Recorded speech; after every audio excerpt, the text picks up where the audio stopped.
शिरूरमध्ये बिबट्याच्या हल्ल्यामध्ये मृत्यूची घटना दुर्दैवी असल्याचं मुख्यमंत्री देवेंद्र फडणवीस यांनी म्हटलंय। या बिबट्यांचं वनविभागाच्या निकषांनुसार इतरत्र स्थलांतर करणार असल्याचंही फडणवीसांनी सांगितलं। या बिबट्यांना रेस्क्यू सेंटरमध्ये ठेवण्याची परवानगी घेणार असल्याचे त्यांनी स्पष्ट केले। बिबट्यांच्या वाढत्या हल्ल्याच्या पार्श्वभूमीवर मंत्रालयात आज महत्त्वाची बैठक पार पडली।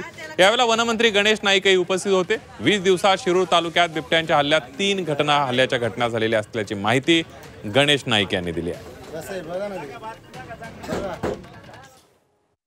आम्ही केंद्र सरकारला विनंती करणार आहोत की एकीकडे हे बिबटे जे आहेत हे काही प्रमाणात पकडून आणि ज्या ठिकाणी रेस्क्यू सेंटर्स आहेत त्या ठिकाणी ते देण्याची आम्हाला त्यांनी परवानगी द्यावी आणि त्यासोबत मोठ्या प्रमाणात स्टरलायझेशनचा प्रोग्राम हा देखील जे काही प्रचलित धोरण आहे त्या धोरणाप्रमाणे केंद्र सरकारची परवानगी घ्यावी लागते तशा प्रकारची परवानगी आम्हाला द्यावी।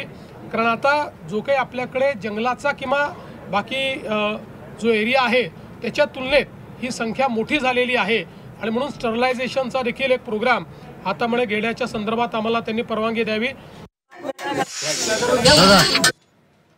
बिबटे पकडून केंद्रीय वन खात्याच्या परवानगी निशी ते वनताऱ्यामध्ये पाठवण्याचं ठरवलेले, अन्य कुठल्या राज्यामध्ये मागणी झाली तर तिथे पण पाठवण्याचा निर्णय घेण्यात आलेला आहे। बेन नावाचे जे केंद्रीय पशु विभागाचे अधिकारी त्यांच्याशी मी आता बोललो, त्यांना सांगितलं लवकरात लवकर परवानगी पाठवा की जेणेकरून हे पकडलेले बिबटे तिकडे पाठवले जातील।